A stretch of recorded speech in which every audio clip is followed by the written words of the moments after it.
Hello everyone, and welcome back to another video. Today we're going to see how to make a Pinterest board for subliminals. Subliminal content often involves images, quotes, or videos that encourages positive habits, mindset shifts, or manifestation goals. Pinterest is perfect for creating these visual inspiration, and here's how.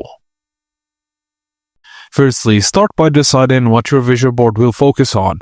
Your theme sets the tone of all the images you'll collect. Some ideas include your overall dream life, goals for next year, month, or quarter, specific areas of life like career, health, relationships, or personal growth, dream vacation destinations, a city you want to move to, and anything else that inspires you personally.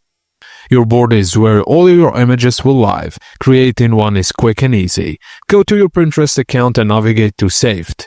Click the plus sign at the top right corner, then choose Board.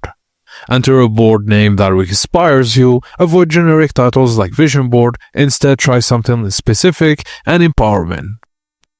Just click Create, and now you have a blank board ready to fill in with your inspiration. All you have to do is click the plus button and add your images to finalize your vision board. And that's it, guys. Thank you for watching, and please don't forget to like and subscribe for more.